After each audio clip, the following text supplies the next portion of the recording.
Entonces lo que yo digo, comer, querer, ahora ya. Y uno tiene como la vergüenza de hablar mal. Y entonces alguna vez alguien me dijo, el anglosajón valora mucho que uno hace el esfuerzo de comunicarse. Es muy difícil que alguien se burle. Puede que se burle un hispano de otro hispano, pero nunca un anglo se va a burlar de alguien que hace el esfuerzo de hablar su idioma. Y dice, quiero que notes, me dijo esta persona, que los anglosajones o los americanos, norteamericanos, hablan solo un idioma. Entonces vos sos más que ellos porque hablas un idioma y un cuarto. O un idioma en medio algunos, ¿no? Entonces cuando uno ve a este pastor hablando ese castellano tan lindo que dice Argentina, pura vida, uno no dice qué feo que habla, uno agradece que lo está hablando en español con un esfuerzo, con su acento, y uno se siente hasta orgulloso de que nuestro idioma está allí en Egipto, porque aprendió ese idioma para agradecernos, para poder comunicarse con nosotros, así que es maravilloso. Se lo agradecemos mucho. Muy bien. ¿Estamos listos, sí o no? Muy bien. Algunos sucesos de mi infancia se fueron desdibujando con el transcurso del tiempo. Supongo que esto es algo que nos va a pasar a la mayoría, que los recuerdos se van desvaneciendo, ¿no? Y a veces no estoy seguro si lo que tengo es un recuerdo o un recuerdo del recuerdo, que es algo que la mente hace mucho. Uno cree que recordó algo, pero en realidad es un recuerdo de algo que uno está recordando. Es un tema bastante complejo que pertenece al campo de la psicología, pero creo que uno a veces no recuerda exactamente lo que pasó, sino lo que nos parece que sucedió. Y a mí me está pasando eso con el transcurso del correr del tiempo, que, por ejemplo, no te puedo decir todos los apellidos, nombres y apellidos de mis compañeros de primaria, que yo me lo sabía hasta hace, qué sé yo, 2, 3 décadas atrás. Pero se me fueron borrando esos nombres. No recuerdo el nombre del director de la escuela, que nos hizo la vida imposible y pensé que lo iba a recordar por siempre, y se me está desdibujando su cara, su rostro, y no recuerdo el nombre. Pero sí recuerdo, como si fuese hoy, y supongo que está grabado en el engrama mental, en el cerebro, aquel verano de 1983. Los que ya vivían deben recordar dónde estaban en ese momento. Los que no habían nacido, obviamente, no tenían la menor idea que eso estaba ocurriendo. Pero aquel verano de 1983, en Buenos Aires, mi madre me ayudó a enviar por correo regular, no existía el email, bocetos de dibujos, de mis caricaturas, a casi todos los periódicos que conocíamos. En un gran esfuerzo compramos los 4 o 5 periódicos de mayor circulación, sacamos la dirección y enviamos por correo postal dentro mis dibujos. Ni siquiera con fotocopias, hice un original para cada periódico. La idea era que me aceptaran como dibujante de alguna de esas grandes editoriales, esos holding, y que me pagaran por mis tiras cómicas y que yo pudiera vivir de eso. Y el cartero solo llegaba una vez al día, a veces 3 veces a la semana, pero aún así yo iba a cada rato hasta el buzón con la esperanza de ver esa carta. Digo, a lo mejor el cartero se fue y después vio mi carta y regresó. Yo tenía la esperanza, iba y revisaba el buzón casi con obsesión. Esperaba una respuesta como un perro sabueso. Si me aceptaban, si me elegían, porque eso podría cambiar mi vida. Yo era un muchachito, un adolescente, pero consideraba que mis dibujos estaban a la altura de cualquier profesional y que podían contratarme. Mi padre me había sentenciado, me dijo, nadie vive del dibujo, nadie vive del arte. Mi padre, un visionario, dijo, si no te contestan rápido, te vienes a la carpintería conmigo y se acabó. Acá hay que trabajar, yo no quiero vagos. Yo le decía, sí, pero yo quiero esperar que me contraten. Bueno, mientras que esperas, ¿qué te parece si trabajas? Esa es la propuesta. No tenía opciones. O me aceptaban como flamante artista o tenía que dedicarme a serruchar madera por el resto de mi vida. Y seguramente sabes lo que se siente y de lo que te estoy hablando, aunque no hayas tenido que ver con el dibujo o con la carpintería. Hablo de ese momento en que tampoco te llegó esa carta o esa respuesta que esperabas o aquel llamado. Todos conocemos ese desazón que se siente cuando se espera el sonido del teléfono, un correo electrónico, la respuesta a una solicitud, la contestación a una aplicación. Para ese momento se han acuñado muchas frases que repetimos todos. Uno es, y al final me dejaron con las manos vacías, hice la fila y contrataron al que estaba adelante, y alguien nos dice para alentarnos, y bueno, espérate sentado que parado te vas a cansar.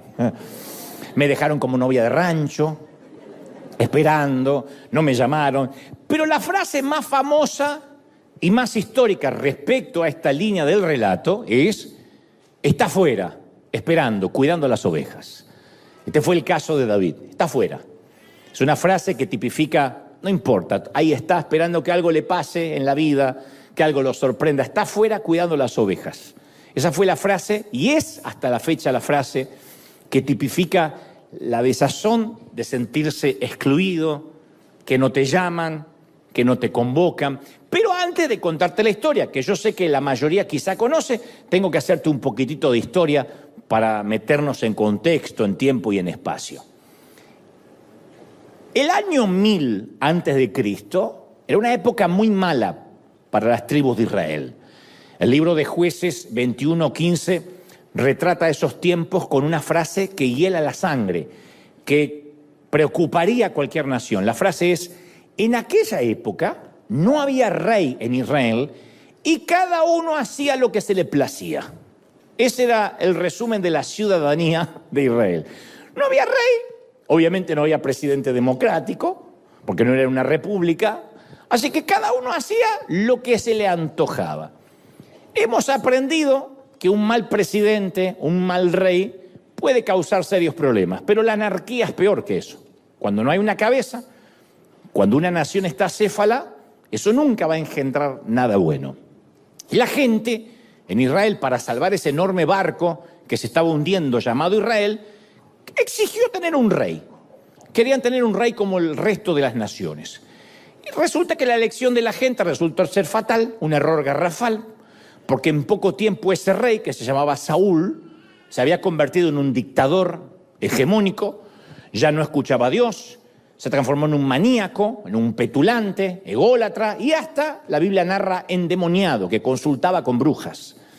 Ya no era el rey que solía ser. Como si fuera poco, además de tener un rey que estaba endemoniado y loco, Israel tenía la oposición de los filisteos, que no era el partido contrario, como hoy podría ocurrir en cualquier país. Estos eran enemigos de verdad, guerreros sanguinarios, descendientes de gigantes, filisteos, que monopolizaban el hierro. Los filisteos construyeron ciudades, los hebreos se agrupaban en tribus y en tiendas. Los filisteos hacían tronar sus carros, los israelitas respondían con instrumentos de labranza, de agricultura, o sea, era la antítesis de la nación. Los filisteos producían armas de acero, los hebreos peleaban con hondas y con flechas primitivas.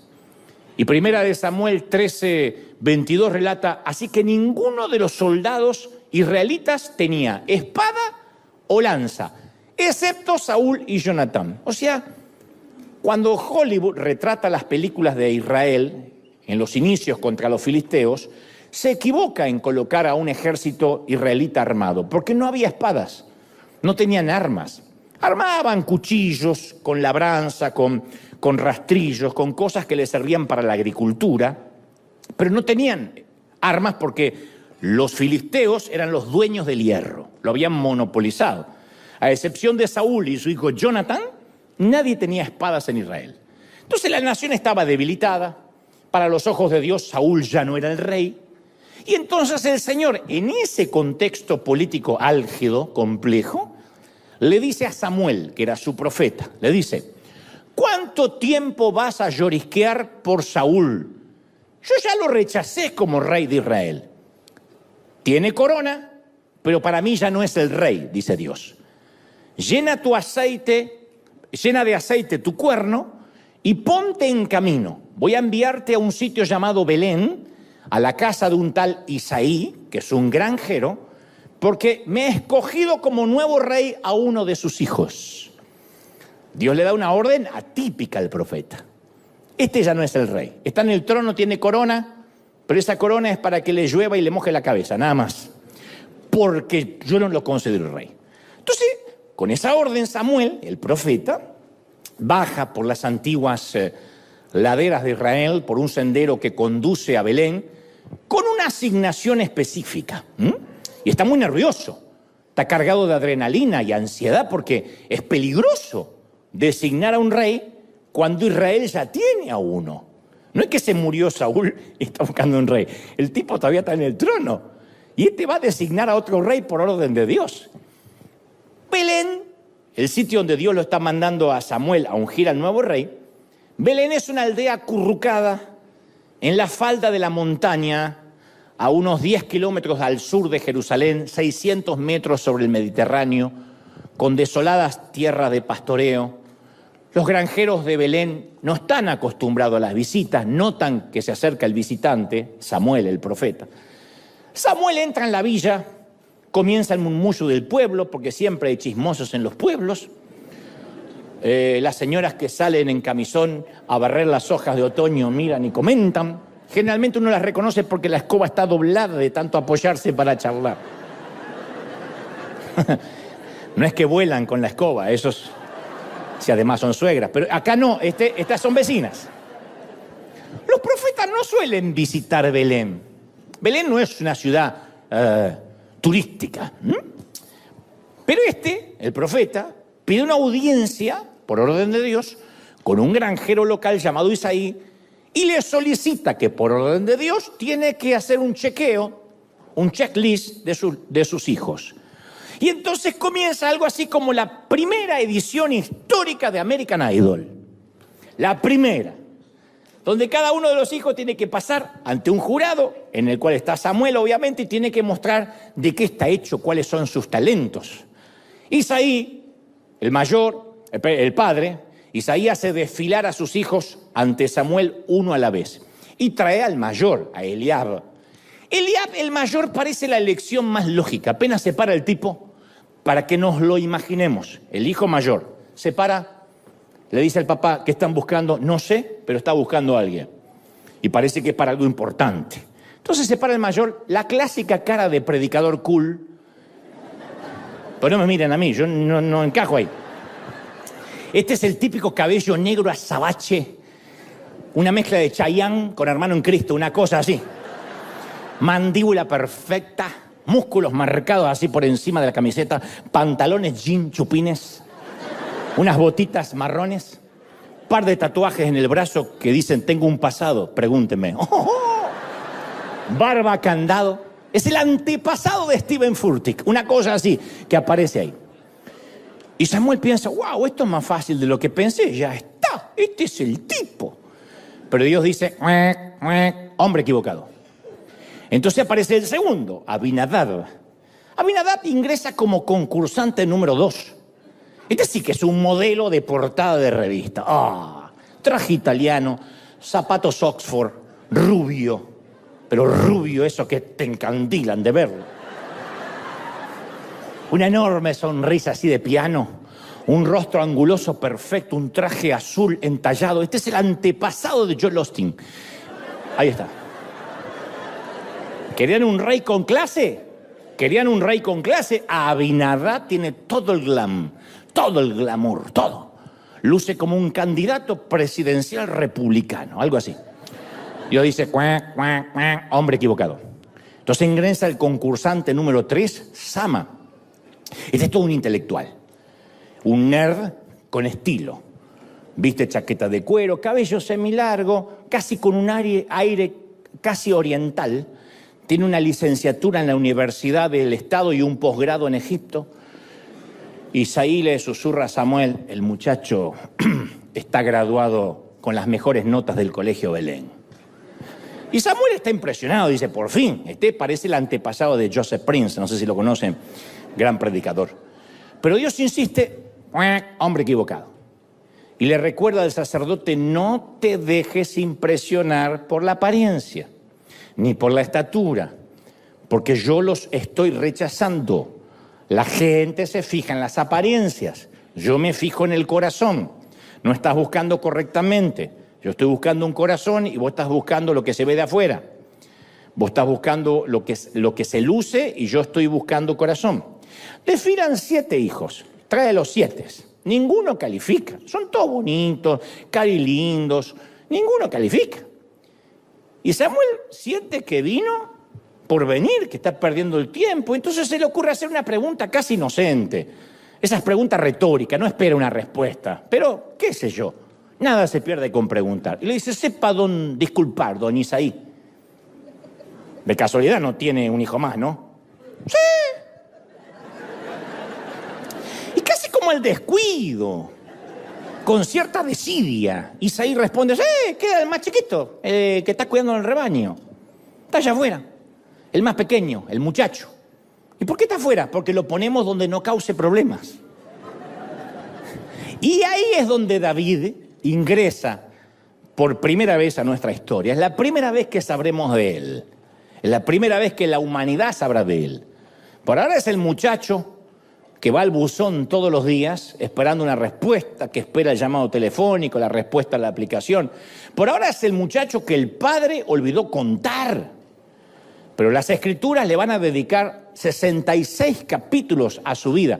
No hay otro personaje en la Biblia que tenga tantos capítulos dedicados a su vida. 66 capítulos le dedicará a la Biblia. El Nuevo Testamento lo va a mencionar 59 veces, más que a cualquier otro.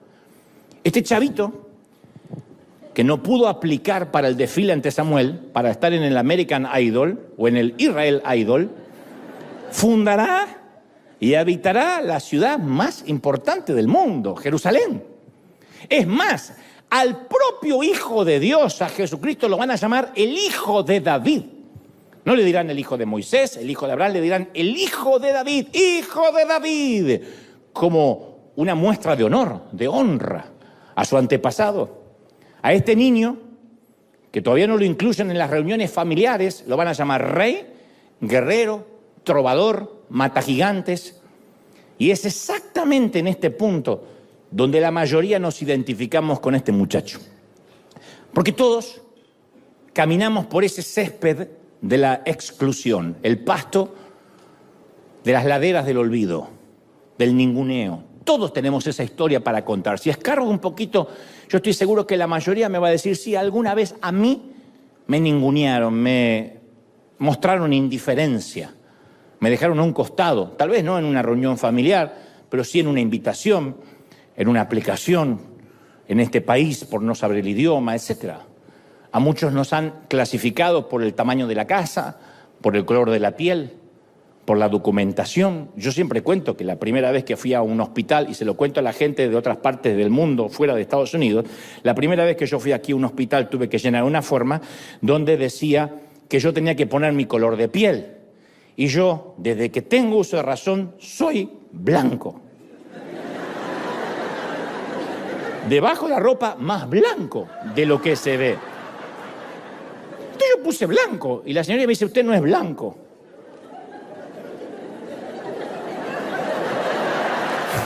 ¿Qué pasó? Usted es hispano, hispano blanco. No, blanco soy yo, me dice. Y era color café la gringa. Digo, señorita, ¿estamos hablando de colores? Yo me sentí discriminado, primera vez que me dijeron que no era blanco. Y otros se han sentido discriminados por la marca del auto, la etiqueta de la ropa, la cantidad de diplomas, el cuerpo perfecto o no. Duele cuando el jefe elige el escote o las piernas por sobre el carácter y sobre el talento. Duele muchísimo cuando la maestra elige al estudiante que tiene las cuotas del colegio al día por encima de los más aplicados. Cuando los pastores eligen a sus propios hijos en una muestra de claro nepotismo por encima de los que realmente son llamados. Duele cuando los padres muestran a sus hijos más avanzados por Instagram, pero ocultan a los menos iluminados, ¿no? Sin embargo, Dios ve al muchacho desgarbado y le dice a Samuel, este es, el que cuida ovejas, este es, levántate y úngelo. Y ahora David, que esa mañana se levantó a cuidar ovejas, que no esperaba que su día iba a terminar de otra manera. Ahora David es el nuevo rey, no lo sabe nadie, pero es el nuevo rey.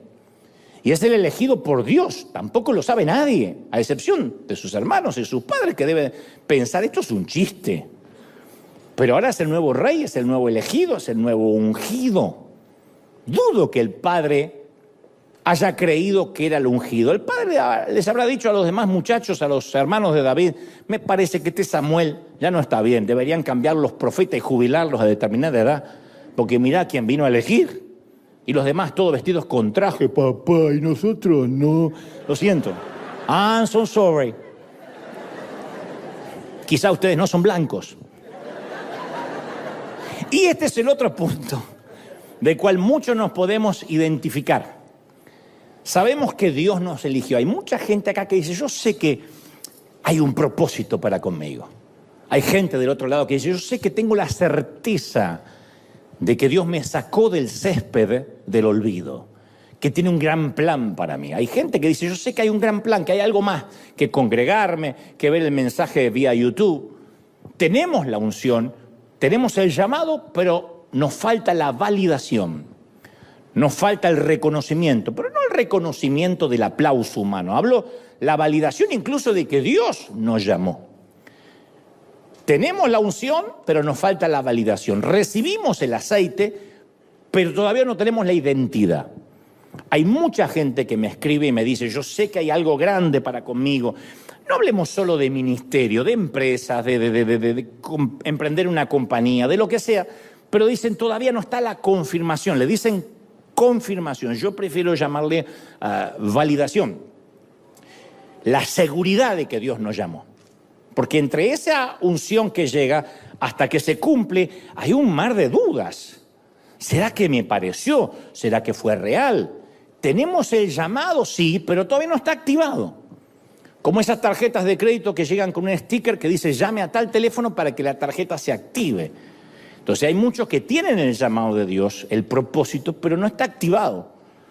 No llamaron a ningún sitio todavía y entonces nunca usaron ese crédito que Dios les dio. Así que luego que Samuel vaciara su cuerno de aceite sobre David, todo siguió igual para David. Él continuó cuidando el rebaño, es que desde ese día se fue a la universidad del reino. Él se fue y siguió, dijo, bueno, si esto es todo, se limpió el aceite y se fue con las ovejas. Hasta que un buen día, esta historia empieza a hacerse cada vez más conocida, deja su actividad con las ovejas a pedido de su papá para entregar pan y queso a sus hermanos que están en el frente de batalla. Sus hermanos son soldados, han sido enlistados en la infantería hebrea, el único que no fue enlistado porque siempre está afuera cuidando ovejas es David. Le dice, muchacho, lleva unas viandas para tus hermanos. Y fue entonces que David, cuando se mete en el campamento de los hebreos, por primera vez ve a la bestia.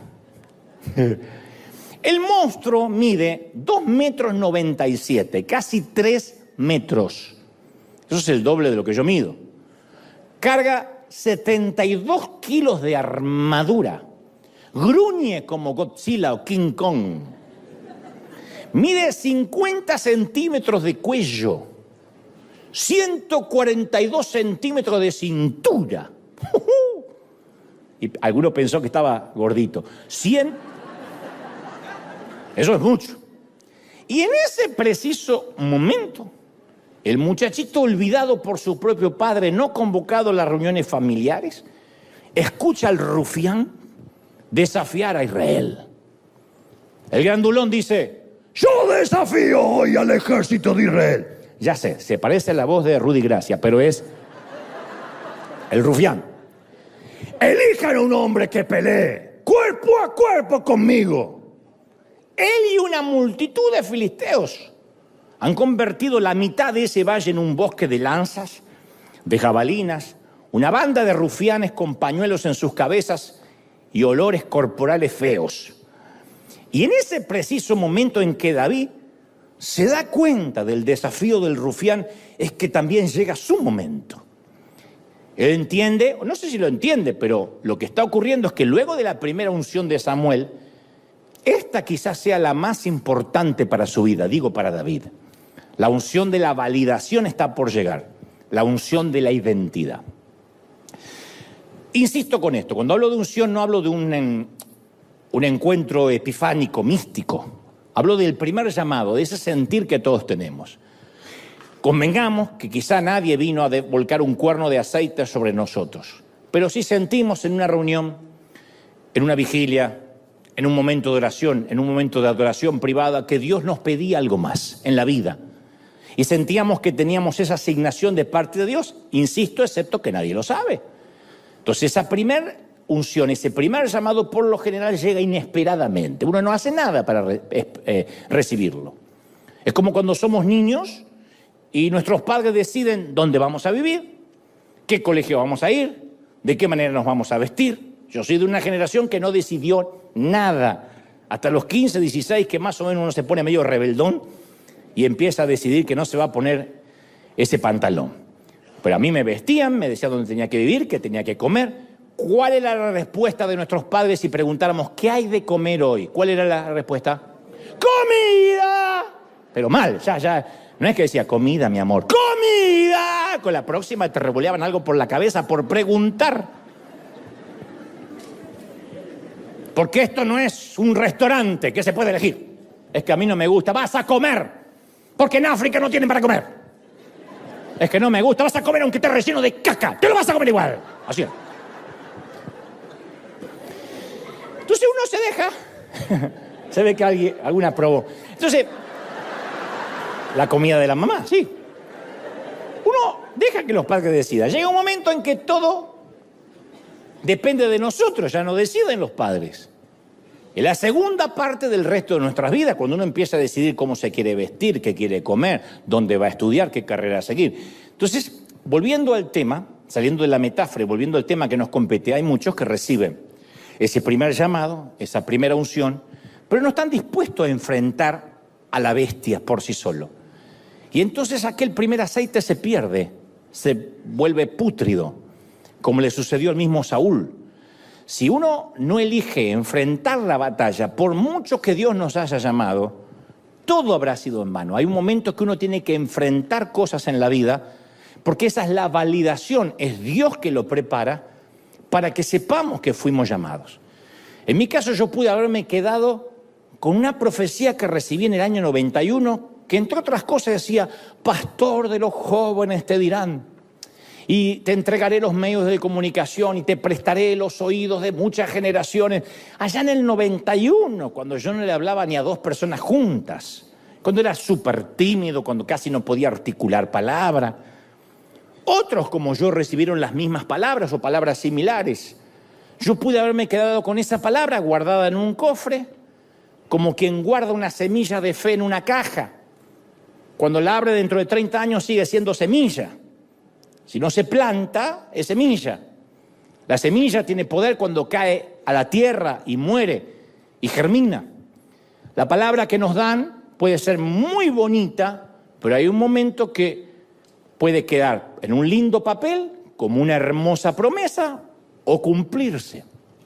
Esa palabra que yo recibí en el año 91 fue el cuerno que cayó sobre mi cabeza, el cuerno de aceite donde el Señor me dijo, yo te elegí. No hice nada para buscarlo.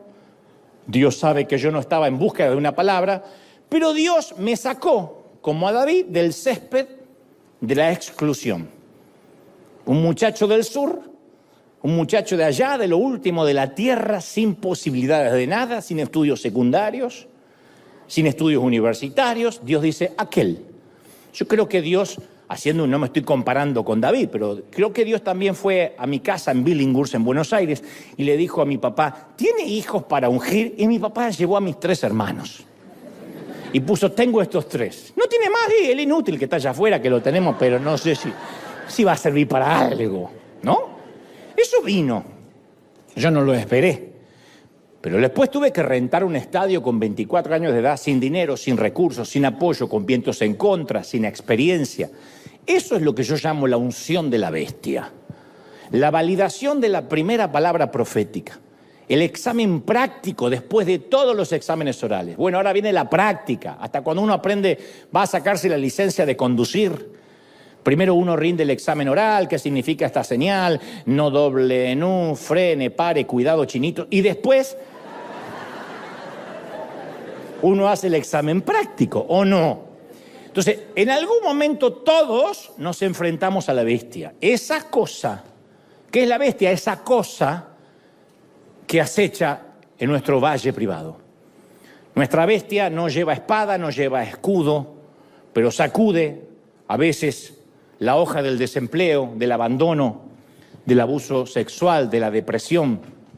Nuestro gigante no desfila por las colinas de Ela, pero presume su altura en nuestro hogar, en el dormitorio, en la oficina.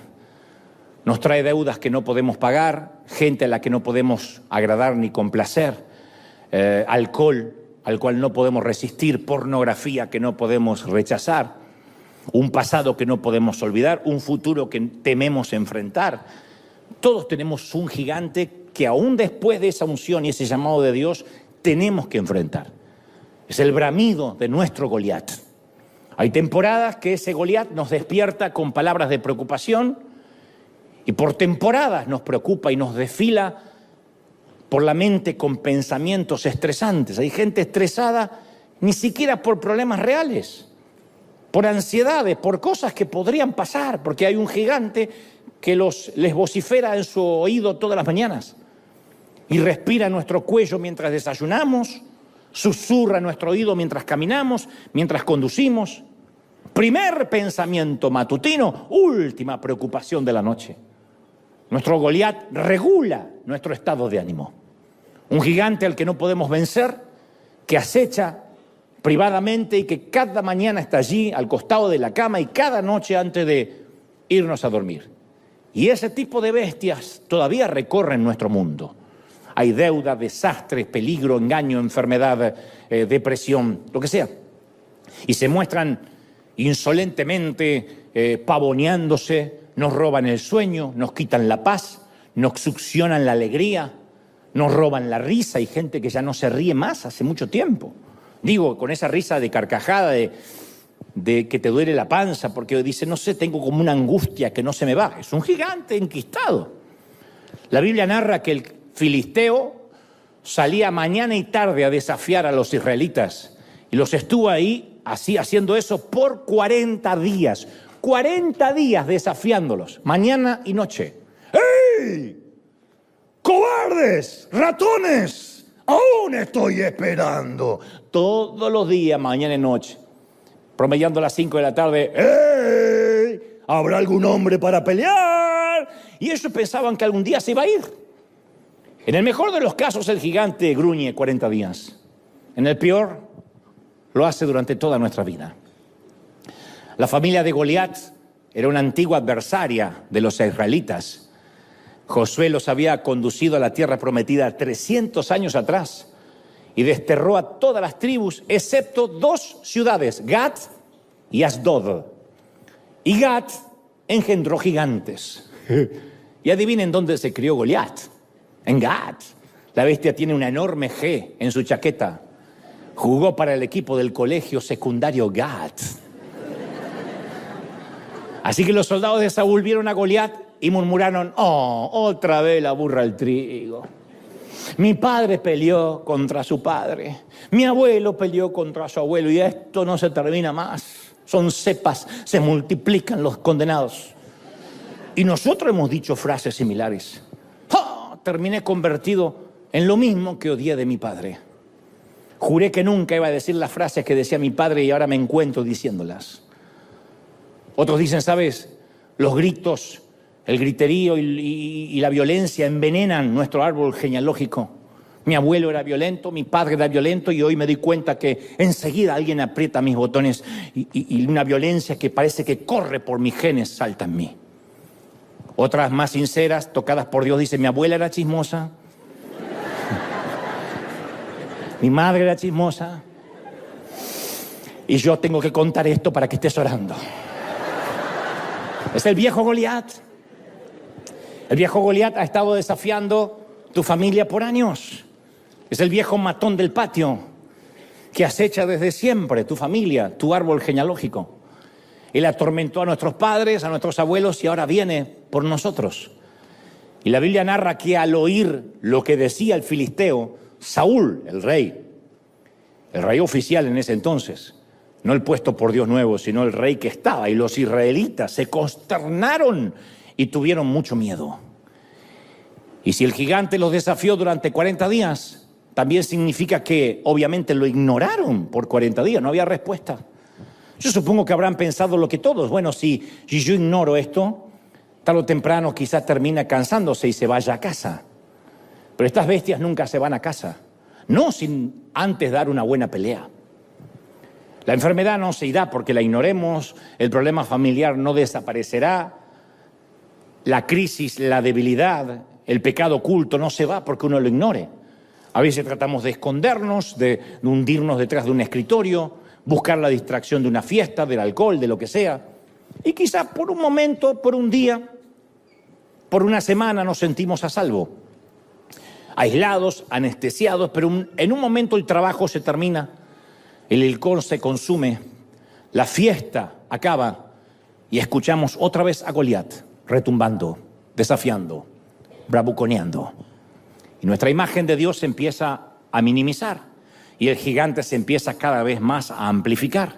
Y ahí llegan las conclusiones: voy a dejar de ir a la iglesia, no tiene sentido, mi vida no cambia, no hay nada que Dios pueda hacer para que yo sea mejor. Y cuando la bestia empieza a crecer, memorizamos sus amenazas, que eso es lo peor. Eso es lo que Goliat estaba logrando en Israel, quebrarle su espíritu.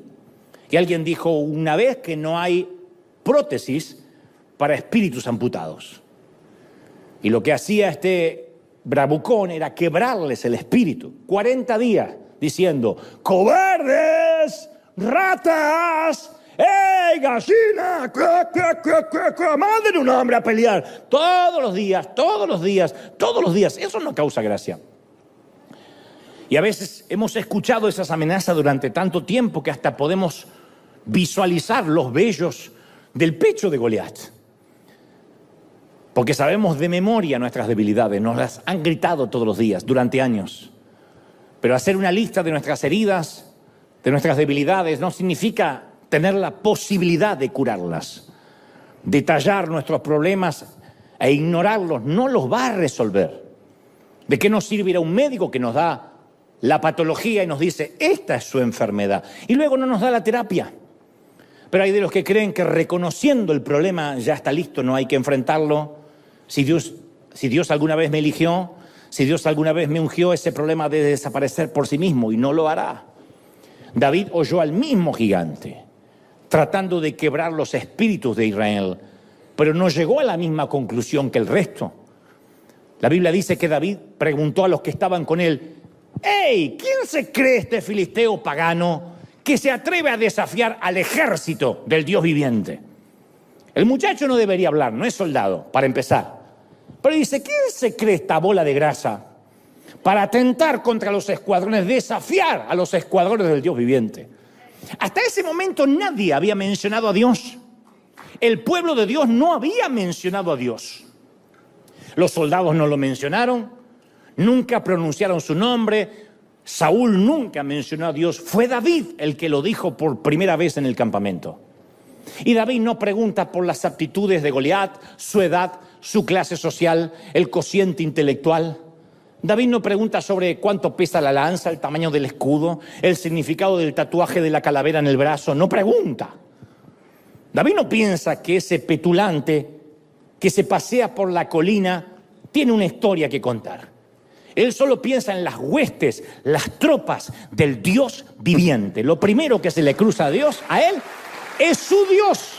¿No es maravilloso? ¿Por qué? Porque David ve lo que los demás no están viendo y rechaza ver lo que los otros sí están viendo. Todos los ojos recaen sobre el brutal Hulk, que respira odio. Todos los hebreos se detienen en el rockstar de los filisteos. Todos conocen en detalle a la bestia. Y todas las noches, mientras que se reúnen en derredor de un buen asado argentino, porque aún no había tanta miseria para que comieran solo pupusas. Entonces, cuando ustedes prediquen, pongan el ejemplo que quieran y yo los escucharé. Y todas las noches, en derredor de una fogata, describen las expresiones humillantes, las exigencias de la bestia, su tamaño, y viste su tamaño, y viste la voz que tiene, ¿Y viste sus piernas? No, no, no, no. Y tienes que ver sus brazos. Son especialistas en Goliat. Son como quienes aman amar del diablo. Porque creen que si hablan mucho del diablo, con eso basta para vencerlo. ¿Viste lo que es Satanás? ¡Ay, está terrible, terrible! Se levantó contra mí, se levantó con su demonio. Y describen y hacen libros sobre Satanás y predican sobre Satanás. Porque creen que si conocen en detalle a Goliat, eso hará algo. David, sin embargo, no está interesado en Goliat. Él es especialista en Dios. Él no ve al gigante, él solo ve a Dios. De hecho, Goliat le refrescó la memoria a David. El valle de Ela, donde ahora se pavonea Goliat, fue como un déjà vu para David. Porque mientras que todos los demás temblaban, David recordaba. Y David le dice a Saúl, a mí me toca cuidar el rebaño de mi padre. Y cuando viene un león o un oso, Saúl dice, ey, no hablamos ni de leones ni de osos, es lo mismo, una bestia. Y se lleva una oveja del rebaño, yo lo persigo y lo golpeo hasta que suelta la presa. No digo, bueno, una oveja menos. Y si el animal me ataca, yo lo sigo golpeando hasta matarlo. Y si este siervo de su majestad ha matado leones y ha matado osos con sus manos, lo mismo puedo hacer con este tipo, con este filisteo pagano. Pero no porque yo sea más que él, sino porque está desafiando al ejército del Dios viviente. A mí me fascina esa historia, ¿sí o no?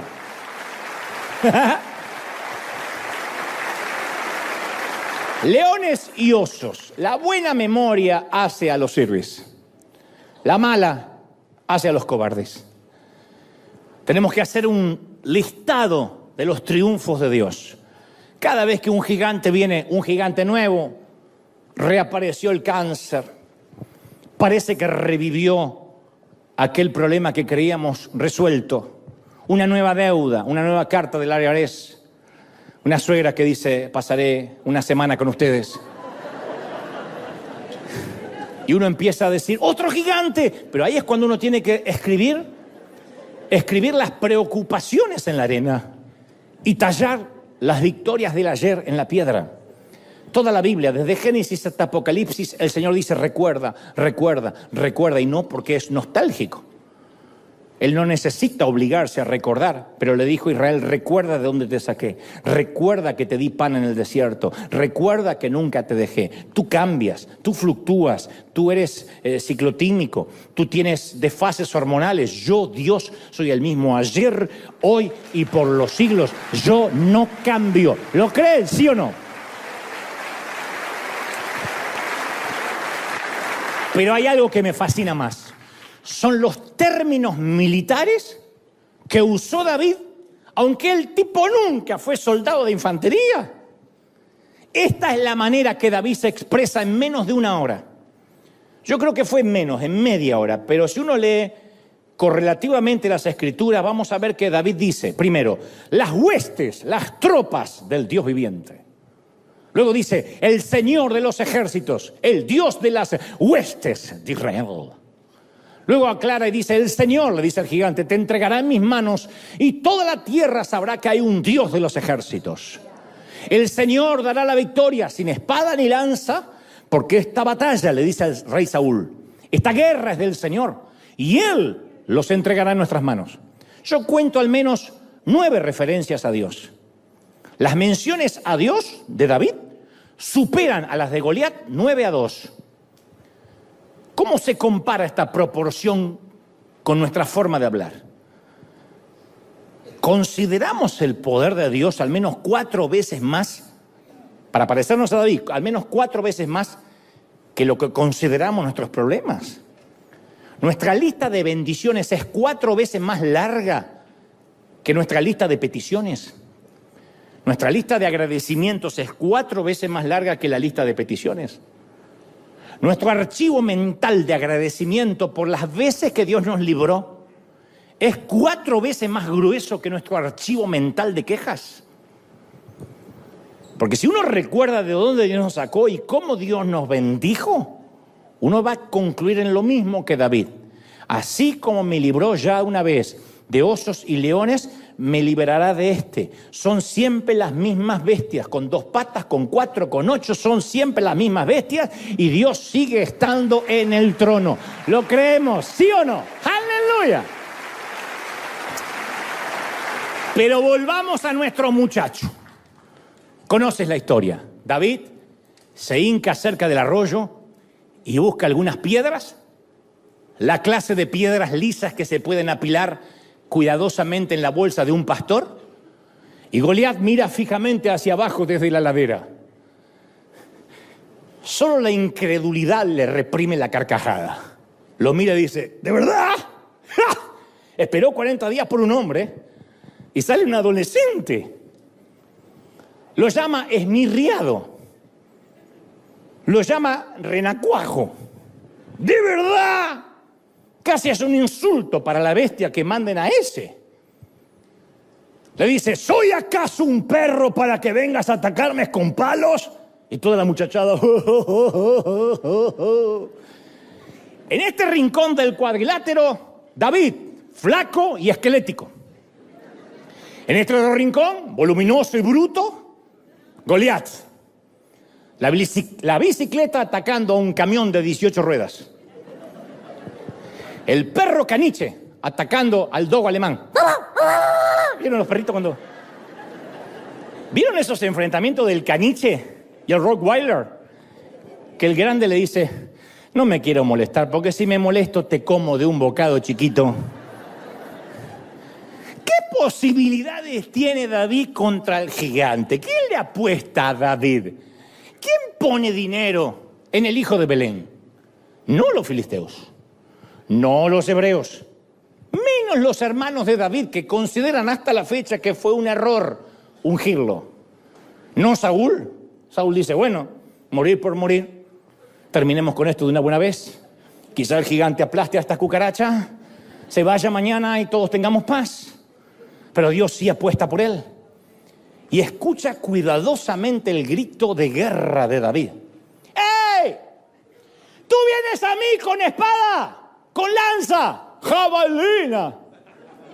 Yo vengo a ti en el nombre del Dios Todopoderoso, el Dios de los ejércitos de Israel,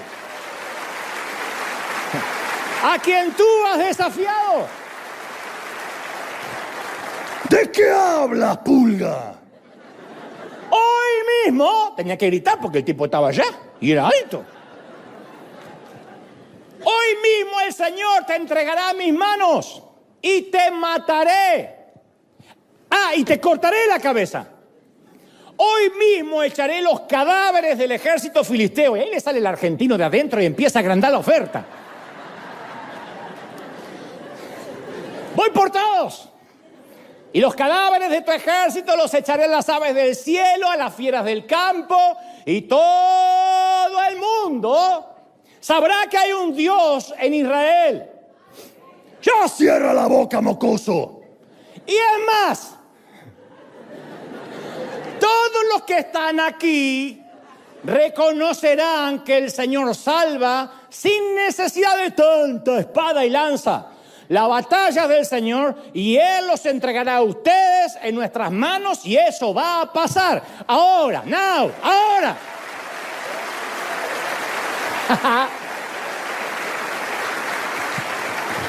Y me gusta el detalle, los ejércitos de Israel. David, creo que fue el primer argentino de la historia. Él habla de los ejércitos. ¿Ejércitos? Apenas hay un ejército y está temblando. David habla de los ejércitos de Israel. Hay uno. Hay un solo ejército y ninguno quiere pelear. ¿Qué son los ejércitos? David sabe que están los aliados del cielo. Él ve un pelotón de ángeles, una infantería de santos, las armas del viento, las fuerzas de la tierra. David sabe que si a Dios se le antoja, puede enviar granizo como lo hizo con Moisés, derrumbar paredes como lo hizo con Josué, provocar truenos como lo hizo con Samuel. Así que David mira al ejército de Israel, pero mira a los otros aliados. Entonces David se apura, corre hacia la línea de batalla para hacerle frente al gigante. Los hermanos de David se cubren los ojos por temor y por vergüenza. Saúl retiene la respiración, como ese último penal de Argentina a Francia. Mientras el joven hebreo corre hacia una muerte segura, Saúl dice: al menos ganaremos tiempo. Goliat echa su cabeza hacia atrás, riendo. Suficiente como para que el casco se le levante y exponga la frente. David localiza el objetivo, mide las coordenadas y el sonido del remolino de la onda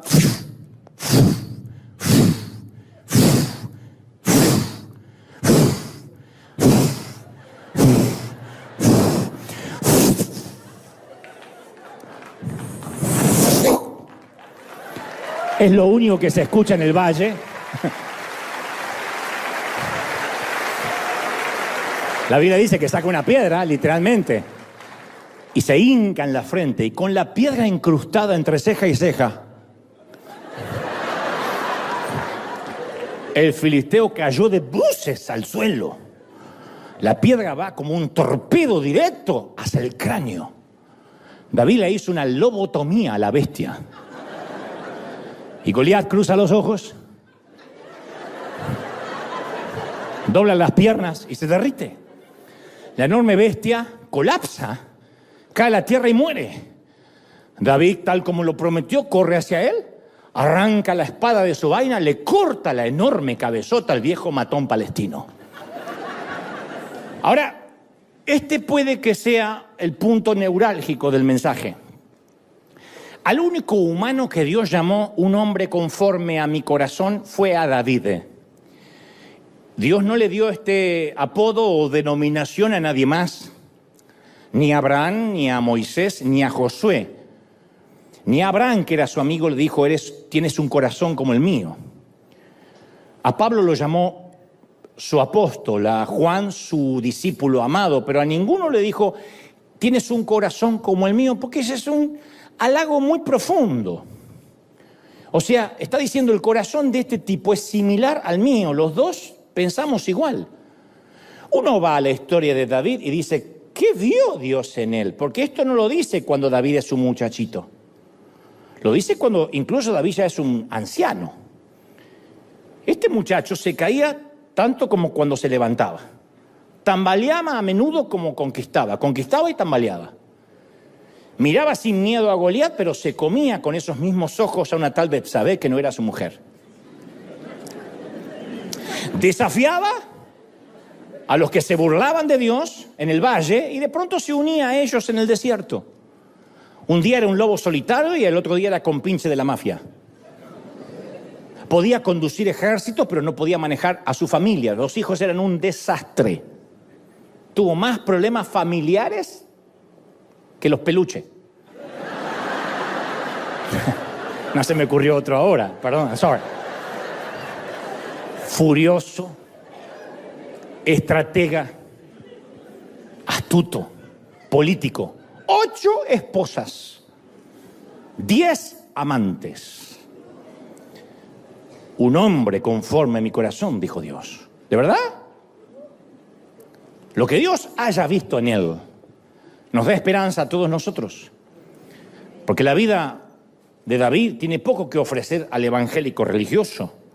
Los que se creen muy perfectos se decepcionan mucho con David.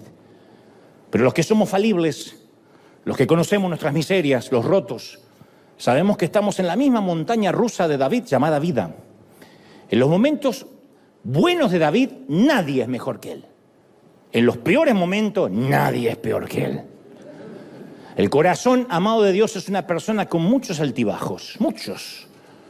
Pero hubo al menos una actitud de David que se mantuvo el resto de la vida, pero que comenzó desde que era un muchachito, que le hizo ganarse el título de un hombre conforme al corazón de Dios.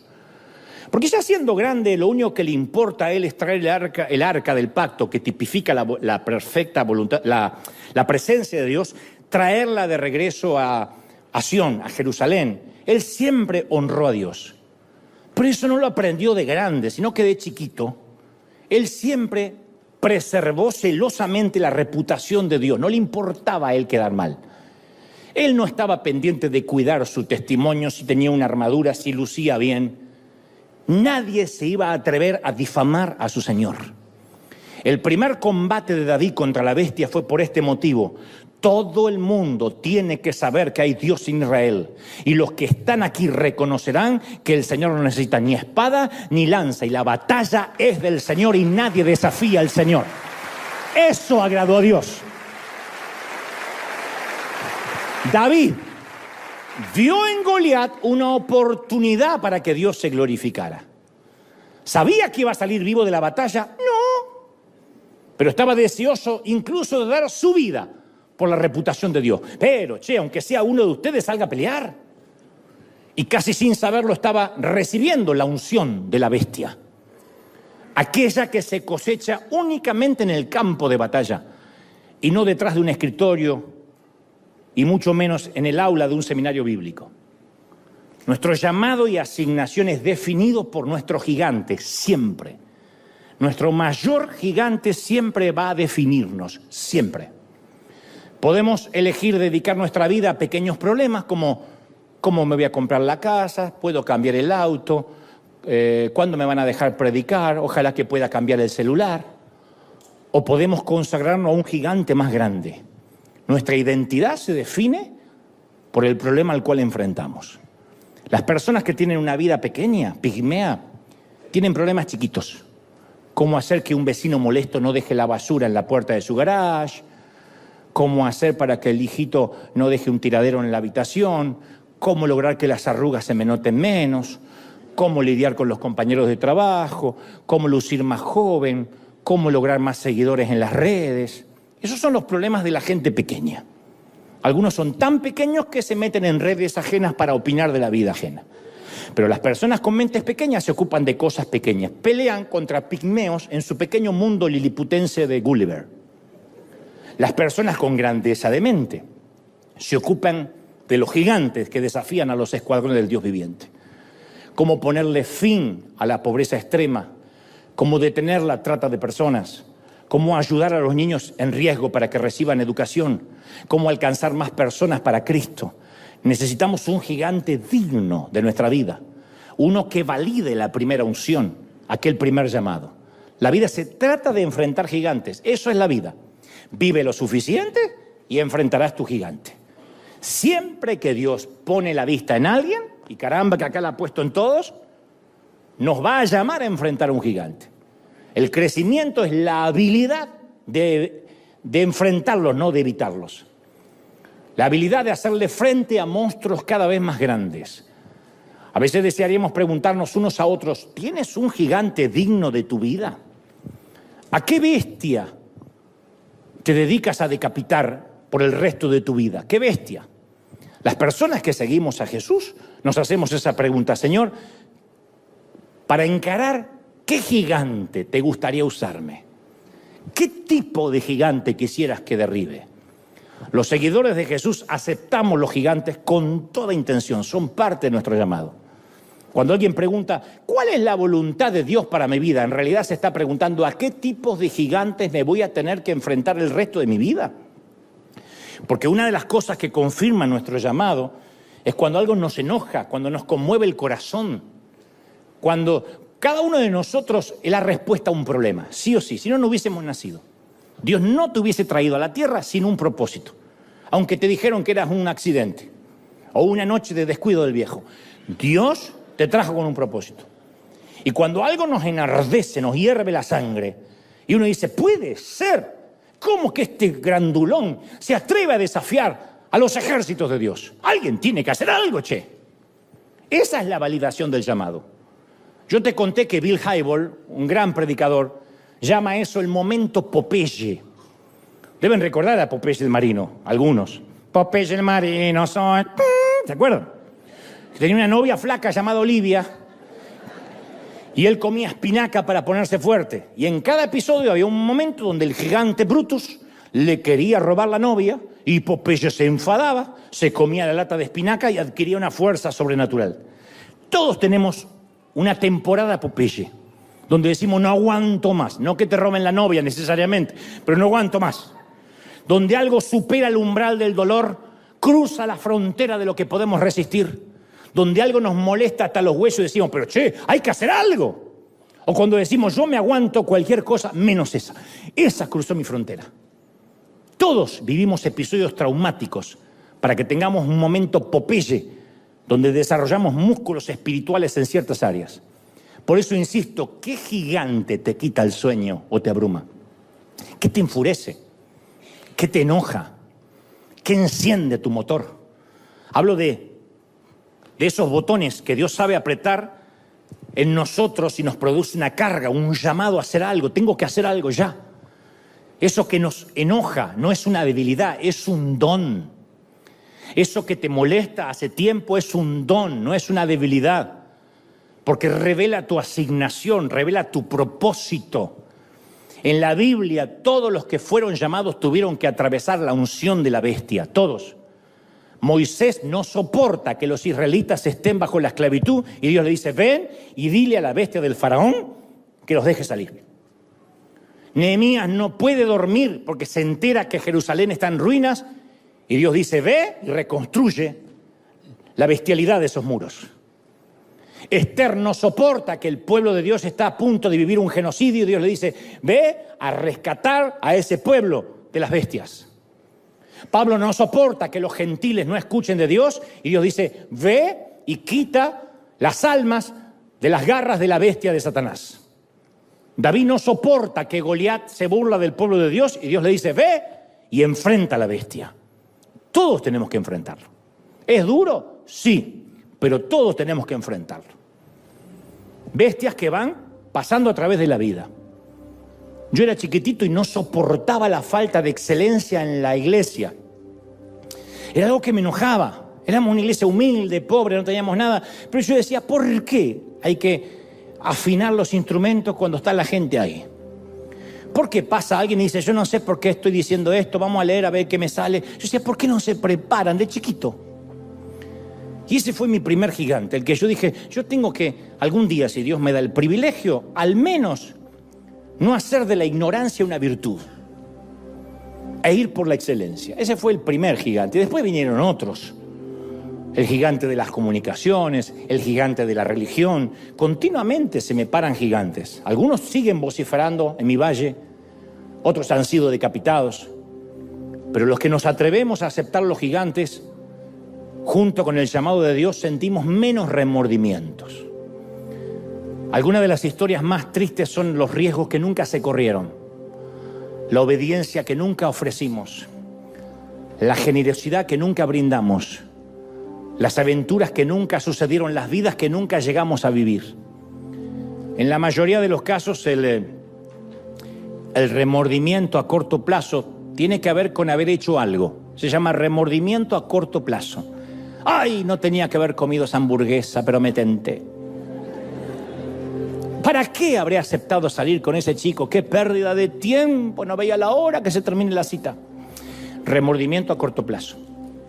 Pero a medida que envejecemos, sentimos remordimiento a largo plazo por las cosas que no hicimos. La declaración de amor que nunca dijimos, la oportunidad de servir que nunca aprovechamos, el regalo valioso que nunca dimos, el beso tan ansiado que nunca robamos.